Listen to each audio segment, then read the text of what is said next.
بسم الله الرحمن الرحيم الحمد لله والصلاة والسلام على رسول الله مولد بتملكته كامل شمس من اندميل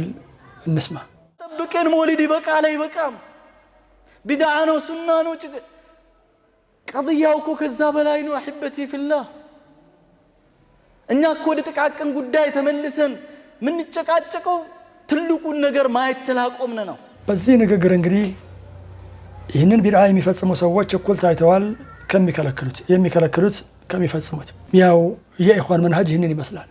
የኢኽዋኖች መንገድ ይህንን ይመስላል ቢድዓ የሚፈጽሙት አካላት እኩል ይታያሉ ከሚከለክሉት ለመሆኑ እንዲህ አይነቱ አካሄድ ሸሪዓዊ መሰረት አለው ወይ መልሱ አጭርና ግልጽ ነው ሸሪዓዊ መሰረት የለውም الله سبحانه وتعالى يتكبر القرآن لاي وأن هذا صراطي مستقيما فاتبعوه ولا تتبعوا السبل فتفرق بكم عن سبيله لا من قدي قد على سيون تكتلت من قدي قد على من قد نونا تكتلت እውነተኛውን መንገድ አላህ Subhanahu Wa Ta'ala በመፍረድ በነጠላን የጠራው ምክንያቱም እውነተኛው መንገድ አንድ ብቻ ነውና እሱም ነብዩ አለይሂ ሰላቱ ወሰለም እና ባልደረቦቻቸው የነበሩበት መንገድ ነው ነገር ግን ይህንን እውነተኛ መንገድ የሚጻረሩ መንገዶች ናቸውና ብዙ መንገዶች ናቸውና እነዚህን መንገዶች አላህ Subhanahu Wa Ta'ala በጀምዕ ጠራቸው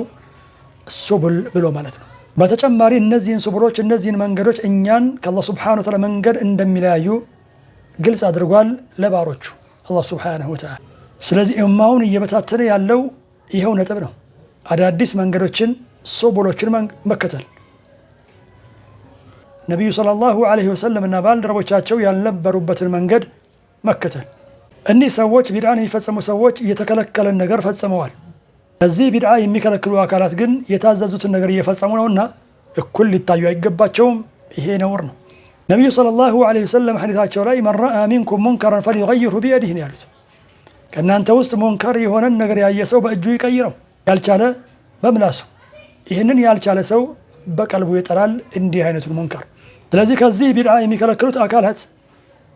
መሰረታቸው የነብዩ ሰለላሁ ዐለይሂ ወሰለም መንገድ ነው በል ሌላ ሐዲስ ላይ ምን ብለዋል ነብዩ ሰለላሁ ዐለይሂ ወሰለም ነቢያቶች በህይወት ዘመናቸው ተከታዮችና ረዳቶች ይኖራቸዋል ሐዲሱን ሙስሊም ዘግበውታል ጋሊበን አብዛኛው ጊዜ እንግዲህ ነቢያቶች የረሱሎች መንገድ ይህንን ይመስላል ከሞቱ በኋላ ህዝቦች ይመጣሉ አሉ ዐለይሂ ሰላቱ ወሰላም እነዚህን ህዝቦች ሲገልጿቸው ደግሞ يقولون ما لا يفعلون ويفعلون ما لا يؤمرون አሉ የማይሰሩትን ነገር ይናገራሉ በተጨማሪ ويفعلون ما لا يؤمرون ያልታዘዙትን ነገር ይፈጽማሉ ቢድዓ ብለው ማለት ይሄ ነው በዚህ ያላቆሙም ነብዩ ሰለላሁ ዐለይሂ ወሰለም አስከትለው ምናሉ فمن جاهدهم بيده فهو مؤمن ومن جاهدهم بلسانه فهو مؤمن እነዚህን አካላት እነዚህን ሰዎች በእጁ የታገላቸው እሱ አማኝ ነው በምላሱ የታገላቸው እሱ አማኝ ነው የመጨረሻው ዚህም ላይ በቀልብ መታገል ነው እነዚህን አካላት ስለዚህ ዲንና መሰል ቢድዓዎችን እንቃወማለን የነብዩ ሰለላሁ ዐለይሂ ወሰለም ትእዛዝ ተግባራዊ ለማድረግ ማለት ነው መሰረታችን ይሄው ነው በተጨማሪ ካሚል ሸምሱ ይህንን የቢድዓ ርዕስ ጥቃቅን እያለ ይጠራል አስል ከመሆኑ ጋር ማለት ነው ምክንያቱም ነብዩ አለይሂ ሰላቱ ወሰለም እና ባልደረቦቻቸው ያልነበሩበትን መንገድ አድርጎ መያዝ አደገኛ አካሄድ ነውና ይሄም ነው እኛን እየበታተነ ያለው ቅድም እንደተጠቆመው وأن هذا صراطي مستقيما فاتبعوه ولا تتبعوا السبل فتفرق بكم عن سبيله ነውና እየበታተነን ያለው ይሄው መውሊድና መሰል መጤ ነገር ነው ስለዚህ እነዚህን ነገሮች ልንቃወም ግድ ነው በእኛ ላይ ነብዩ ሰለላሁ ዐለይሂ ወሰለም ቢድዓን በአጠቃላይ ጥመት ነው ብለውታል በል ሌላ ሐዲስ ላይ ነብዩ ሰለላሁ ዐለይሂ ወሰለም من أحدث حدثا أو آوى محدثا فعليه لعنة الله والملائكة والناس أجمعين ብለው አዲስ ነገርን ያመጣ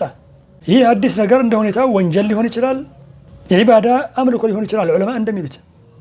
እሱ ብቻ አይደለም ሙህዲሱ ብቻ አይደለም أو آوى محدثا ወይ ደግሞ ይህንን ሙህዲስ አዲስ ነገርን የሚያመጣውን አካል የሚያስጠጋ فعليه لعنة الله والملائكة والناس أجمعين الله سبحانه وتعالى كزنته يبارو يا ملائكوች የሰዎች መርግማን በሱ ላይ ይሁን ብለዋል ለቢድዓ ሰዎች ከላ የሚሰጥ ሰው እዚህ ውስጥ እንደሚገባ ዑለማ ያወሳሉ በእነሱ ላይ መልስ በሚሰጥ ጊዜ አይ እያለ ከነሱ ዲፋዕ የሚያደርግ ሰው እዛው ውስጥ ይገባል ካሚል ሸምሱና መሰሎቹ እዚህ ውስጥ እንዳይገቡ ይፈራል ኢንሻአላሁ ተዓላ ካሚል ሸምሱ ሆነ ከሱ የተሻሉ ሰዎች ተናገሩ ብለን ይህንን ነገር ከማውገዝ ወደ ኋላ አንልም። ነቢዩ ሰለላሁ ዐለይሂ ወሰለም እንድናወግዘው፣ እንድንቃወመው፣ እንድንታገለው አዘዋልና ዐለይሂ ሰላቱ ወሰላም። ወላሁ ተዓላ አዕለም። ወሰላሙ ዐለይኩም ወረሕመቱላሂ ወበረካቱሁ።